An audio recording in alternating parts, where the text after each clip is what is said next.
Era martes 15 de octubre, cuando el mundo cambió para siempre. En observatorios de todo el planeta, los científicos miraban sus instrumentos con incredulidad.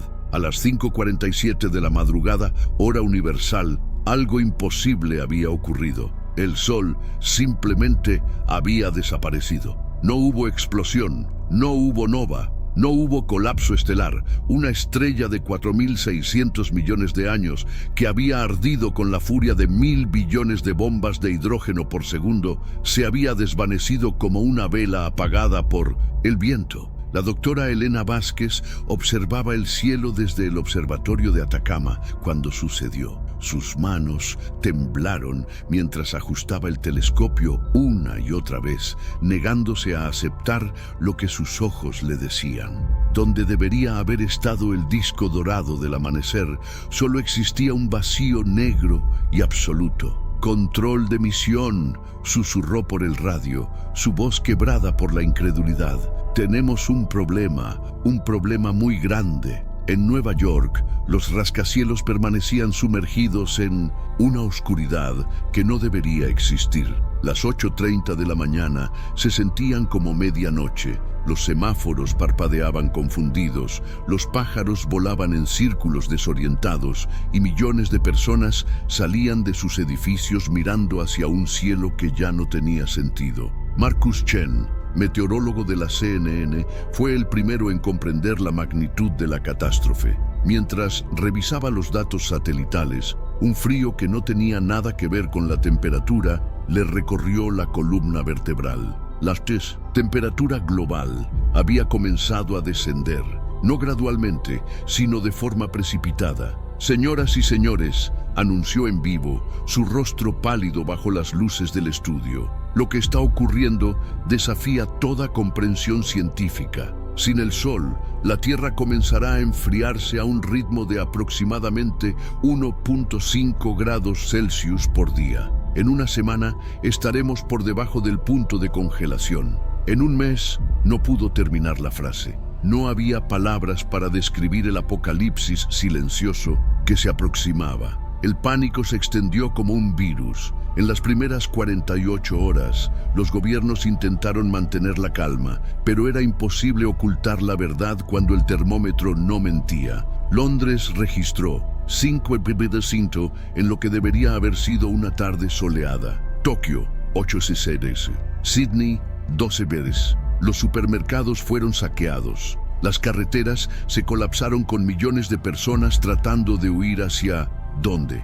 No había lugar en la tierra que pudiera escapar de lo que se avecinaba. Ana Ruiz, una ingeniera de sistemas de Barcelona, se encontró atrapada en el metro cuando comenzaron los primeros disturbios. Mientras los trenes se detenían por cortes de energía y la gente gritaba en la oscuridad, ella mantuvo la cabeza fría. Sabía que la supervivencia dependería de algo más que el instinto, requeriría planificación. «Necesitamos llegar al túnel de servicio», le gritó a su hijo de 12 años, David, mientras se abrían paso entre la multitud desesperada. «Los túneles del metro pueden mantener el calor por más tiempo que los edificios en superficie».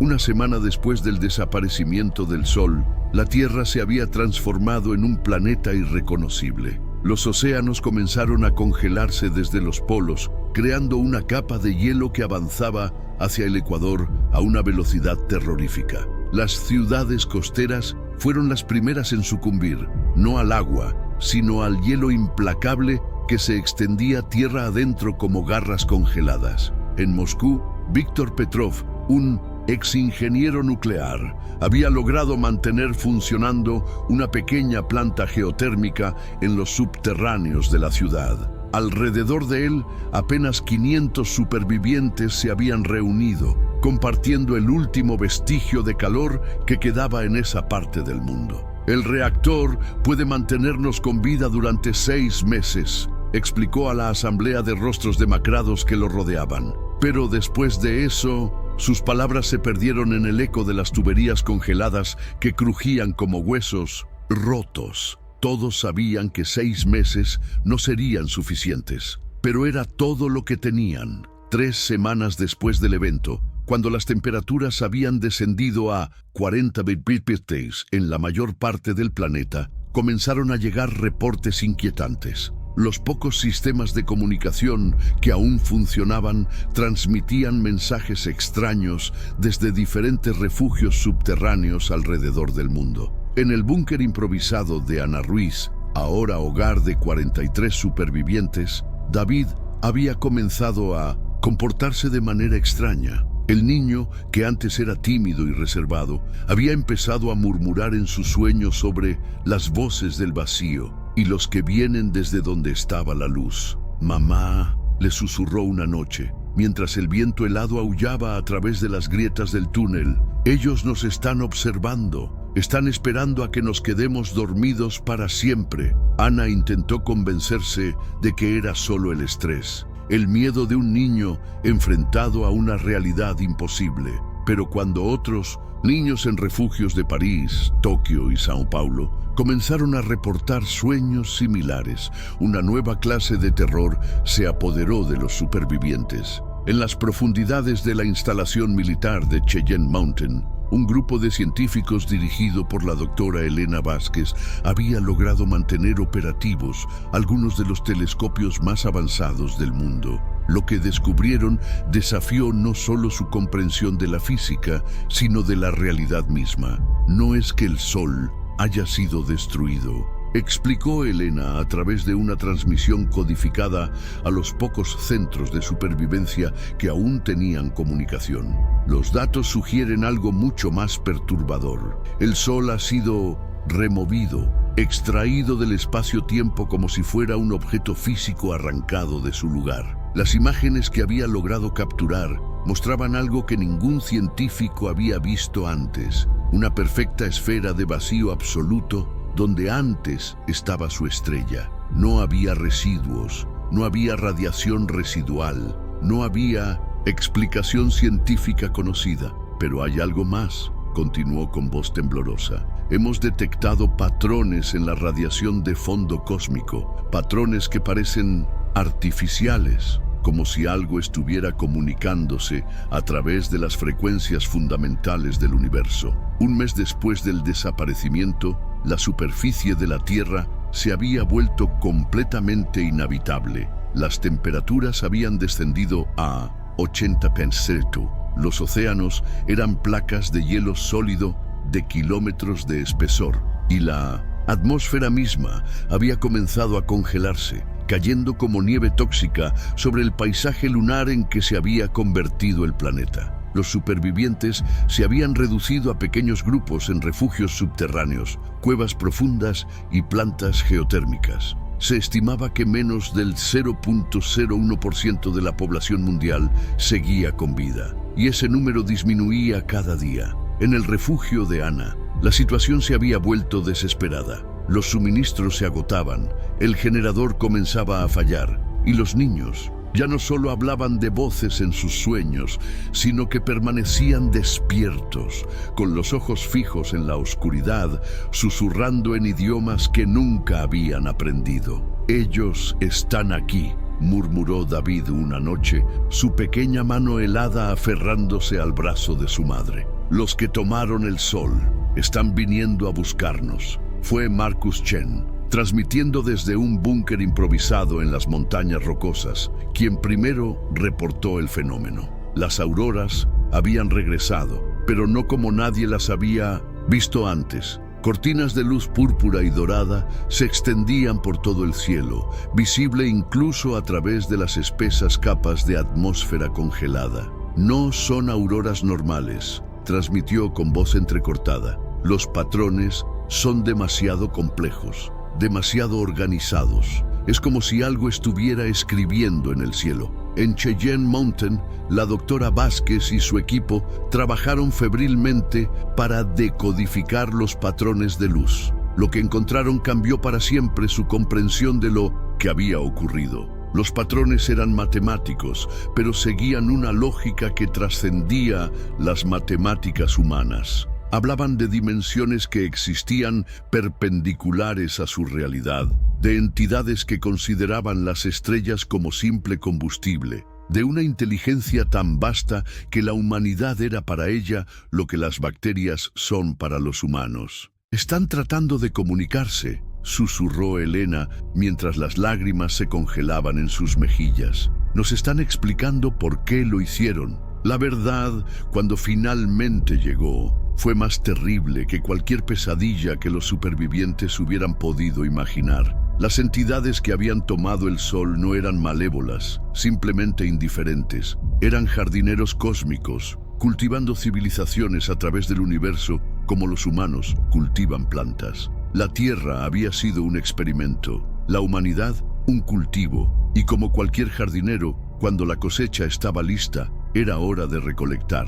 El sol no había sido destruido, había sido transportado a otra dimensión, junto con los planetas más prometedores de otros sistemas estelares. Era parte de una colección, un museo cósmico de mundos donde la vida inteligente había florecido. Pero había un detalle que los jardineros no habían considerado. Algunos especímenes se resistían a ser recolectados. En los refugios que quedaban, algo extraordinario comenzó a ocurrir.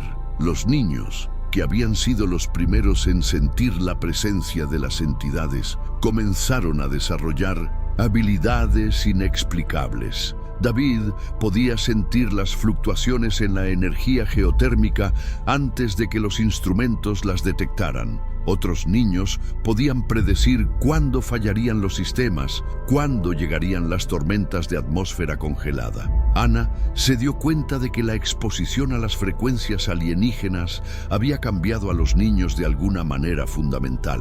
Eran los primeros humanos en evolucionar en respuesta a una amenaza completamente extraterrestre. «Mamá», le dijo David una noche, sus ojos brillando con una luz que no tenía fuente visible, «puedo ver el camino, puedo ver cómo traer de vuelta la luz». Lo que los niños propusieron desafió toda lógica. Usando las frecuencias que habían aprendido de los jardineros cósmicos, podrían crear una resonancia en el espacio-tiempo, una llamada que atravesaría las dimensiones y exigiría la devolución del sol. No era ciencia, era algo más primordial. Era la voluntad de una especie negándose a extinguirse.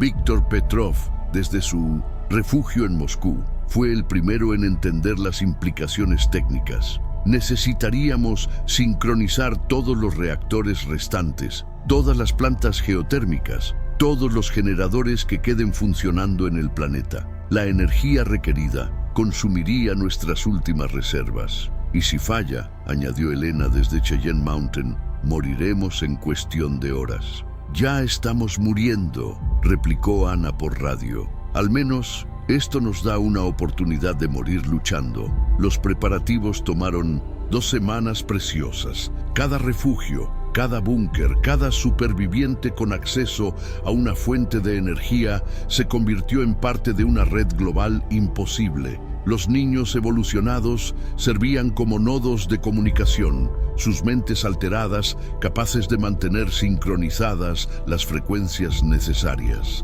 Marcus Chen, ahora débil por la malnutrición y el frío, transmitió lo que podría ser su último reporte. En 10 minutos, la humanidad realizará el acto más desesperado de su historia. Vamos a exigir a Pinchos, los dioses, que nos devuelvan nuestro sol. En el refugio de Ana, David y los otros niños se habían colocado en un círculo, sus manos unidas, sus ojos cerrados. La energía que fluía entre ellos era visible ahora, creando patrones de luz azul que danzaban en el aire helado. «Estoy asustada», admitió Ana a su hijo. David abrió los ojos y le sonrió. Por un momento fue solo un niño de 12 años otra vez. «Yo también, mamá, pero ya no estamos solos». Cuando la cuenta regresiva llegó a 0, algo cambió en el universo. Desde cada refugio, cada planta de energía, cada último bastión de la civilización humana, una frecuencia perfectamente sincronizada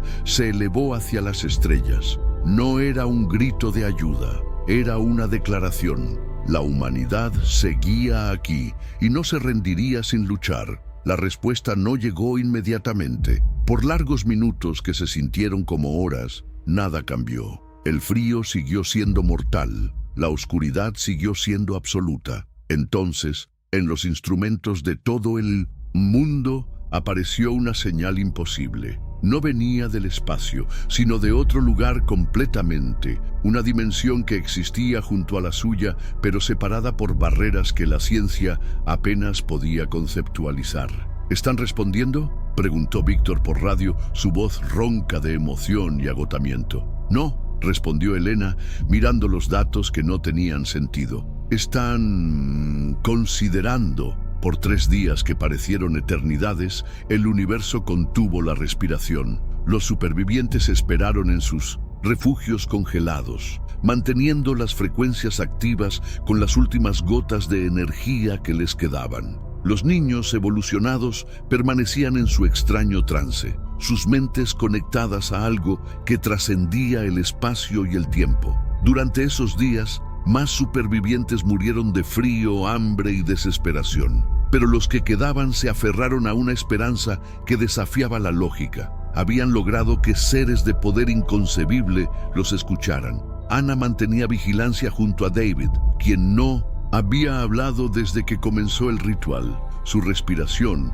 era tan tenue que a veces creía que ya no estaba ahí. Pero entonces su pecho se alzaría levemente y ella sabría que la conexión seguía activa. «¿Qué está pasando allá arriba?», murmuró, mirando hacia el techo del túnel como si pudiera ver a través de kilómetros de hielo y roca hasta las estrellas que ya no brillaban. En algún lugar más allá de la comprensión humana, entidades tan antiguas como el universo mismo deliberaban sobre el destino de una pequeña especie en un planeta insignificante. Para ellos, los humanos habían sido una curiosidad interesante, una forma de vida que había desarrollado tecnología y arte en un tiempo relativamente corto. Pero ahora habían hecho algo que ninguna especie recolectada había hecho antes. Habían encontrado una forma de comunicarse a través de las dimensiones, de hacer que su voz fuera escuchada en los pasillos del poder cósmico. La decisión no se basó en compasión o justicia, conceptos que no tenían significado para seres de tal magnitud. Se basó en algo más fundamental, el interés científico. Una especie capaz de evolucionar tan rápidamente bajo presión extrema, capaz de desarrollar habilidades interdimensionales en una sola generación, era demasiado valiosa para ser simplemente archivada. Ocurrió sin ceremonia. Un momento el cielo estaba vacío, negro como el vacío entre las galaxias, y al siguiente una familiar luz dorada comenzó a filtrarse a través de las capas de 1902, atmósfera congelada. El sol había regresado. Marcus Chen, transmitiendo desde su refugio con lágrimas congeladas en las mejillas, apenas podía hablar. Señoras y señores, el imposible ha ocurrido. Nuestro sol, nuestro hermoso sol dorado, está de vuelta en casa. Pero los científicos sabían que no era el mismo sol. Los datos espectrales mostraban diferencias sutiles, como si hubiera sido marcado de alguna manera, etiquetado como propiedad de una especie que había demostrado ser digna de consideración especial. La recuperación fue lenta y dolorosa. La mayor parte de la civilización había sido destruida. El 99.99% de la humanidad había perecido, y el planeta necesitaría décadas para volver a ser habitable. Pero estaban vivos, y eso era más de lo que habían osado esperar. Los niños evolucionados, incluido David, conservaron sus habilidades especiales. Se convirtieron en los primeros embajadores interdimensionales de la humanidad, capaces de detectar cuando otras entidades cósmicas se acercaban al sistema solar. Ana, ahora líder de una de las comunidades de supervivientes más grandes, observaba a su hijo mientras él miraba las estrellas con ojos que veían mucho más de lo que cualquier humano había visto antes. ¿Volverán?, le preguntó una noche. David sonrió y por un momento su expresión fue la de un adulto milenario. Siempre han estado aquí, mamá. Simplemente ahora podemos verlos. La humanidad había sobrevivido, pero el precio había sido la inocencia cósmica. Ahora sabían que no estaban solos, que el universo estaba lleno de inteligencias que los veían como poco más que insectos interesantes. Sabían que su sol podía desaparecer otra vez si no cumplían con expectativas que apenas comprendían. La doctora Elena Vázquez, ahora directora del recién establecido Instituto de Vigilancia Cósmica, trabajaba día y noche para interpretar las señales que llegaban desde el espacio profundo. Cada mensaje era una prueba, un examen para determinar si la humanidad seguía siendo digna de conservar su estrella. Tenemos que ser mejores, explicó a la Asamblea Mundial de Supervivientes. No solo como especie, sino como guardians de este mundo, estamos siendo evaluados constantemente. 10 años después del regreso del Sol, una nueva generación de niños había nacido. Algunos mostraban las mismas habilidades que los niños evolucionados, pero otros desarrollaron capacidades completamente diferentes. Podían manipular la gravedad en pequeñas escalas, comunicarse con especies alienígenas que visitaban secretamente la Tierra e incluso vislumbrar fragmentos del futuro. David, ahora un joven de 22 años, se había convertido en el líder no oficial de estos nuevos humanos. Su comprensión de las dimensiones paralelas había crecido hasta el punto donde podía viajar brevemente a otros mundos, otros universos, donde diferentes experimentos cósmicos se desarrollaban. Hemos visto lo que somos capaces de hacer cuando enfrentamos la extinción, le dijo a su madre durante una de sus raras visitas a la Tierra. Ahora necesitamos descubrir qué podemos llegar a ser cuando tenemos esperanza. No todo fue positivo en el Nuevo Mundo. El conocimiento de que existían seres capaces de extinguir civilizaciones enteras con un pensamiento había destrozado muchas de las religiones y filosofías existentes. Algunos supervivientes desarrollaron una nueva forma de fe, adorando a los jardineros cósmicos como dioses distantes e incomprensibles. Otros se sumieron en la desesperación, incapaces de encontrar significado en la existencia cuando sabían que su especie existía solo porque había entretenido momentáneamente a entidades superiores. Víctor Petrov, ahora un anciano de cabello blanco, dirigía un grupo que buscaba desarrollar tecnología capaz de defenderse contra futuras recolecciones. Si van a juzgarnos, declaró en uno de sus discursos más famosos, que nos juzguen cuando estemos en igualdad de condiciones. 20 años después del regreso del Sol, llegó la siguiente evaluación. No fue tan dramática como la desaparición de su estrella, pero fue igualmente decisiva. Una serie de anomalías comenzaron a aparecer en todo el sistema solar. Lunas que cambiaban de órbita, asteroides que se movían en patrones imposibles, planetas que mostraban cambios atmosféricos inexplicables. David, ahora capaz de comunicarse directamente con las entidades cósmicas, recibió el mensaje. La humanidad había demostrado resistencia y adaptabilidad, pero ahora necesitaba demostrar sabiduría y benevolencia. Van a traer otras especies, le explicó a la Asamblea Mundial. Refugiados de mundos que no tuvieron la suerte que tuvimos nosotros. Nuestro trabajo es demostrar que podemos ser buenos guardianes, no solo de nuestro mundo, sino de otros. Llegaron en naves que parecían hechas de luz cristalizada, seres que habían perdido sus mundos natales a los mismos jardineros cósmicos que una vez amenazaron la Tierra. Algunos eran humanoides, otros completamente alienígenas, pero todos compartían la misma expresión de pérdida y esperanza desesperada. Ana, ahora una anciana respetada, fue una de las primeras en acoger a los refugiados. Conocemos el miedo, les dijo a través de traductores interdimensionales. Conocemos la desesperación, pero también conocemos la esperanza. La integración no fue fácil.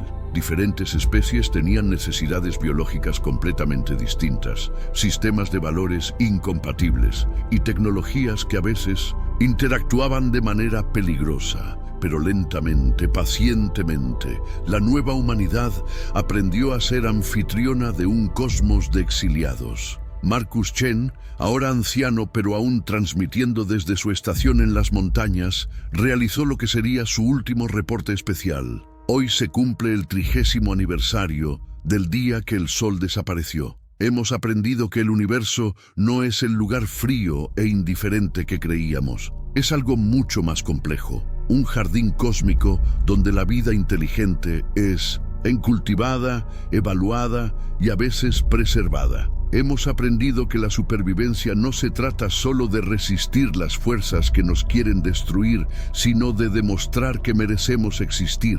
Y hemos aprendido que el verdadero test de una especie no es cómo trata a sus iguales, sino cómo trata a aquellos que son diferentes, vulnerables y necesitados. 50 años después del día que nunca amaneció, la Tierra se había convertido en algo que sus habitantes originales nunca habrían podido imaginar.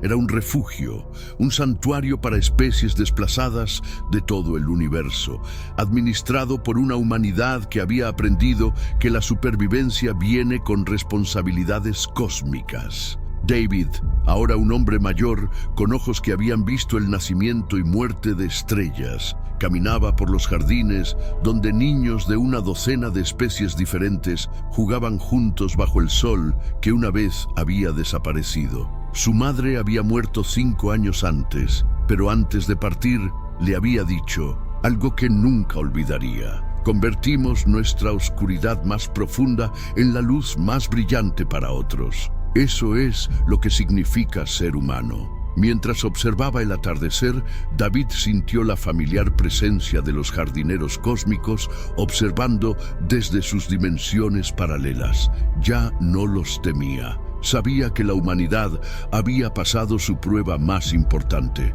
Había aprendido que la verdadera evolución no viene de desarrollar mejores armas o tecnologías más avanzadas, sino de desarrollar compasión por aquellos que no pueden defenderse. El sol se puso en el horizonte, pero por primera vez en décadas, David no sintió miedo de que no volviera a salir. La humanidad había encontrado su lugar en el cosmos, no como conquistadores o víctimas, sino como guardianes, y en algún lugar, en dimensiones más allá de la comprensión humana, entidades antiguas anotaban en registros cósmicos que el experimento conocido como humanidad había sido un éxito rotundo. El último amanecer se había convertido en el primero de infinitos nuevos días. Cuando enfrentamos la extinción, descubrimos no solo quiénes éramos, sino quiénes podíamos llegar a ser. La oscuridad más profunda reveló la luz más brillante que llevamos dentro.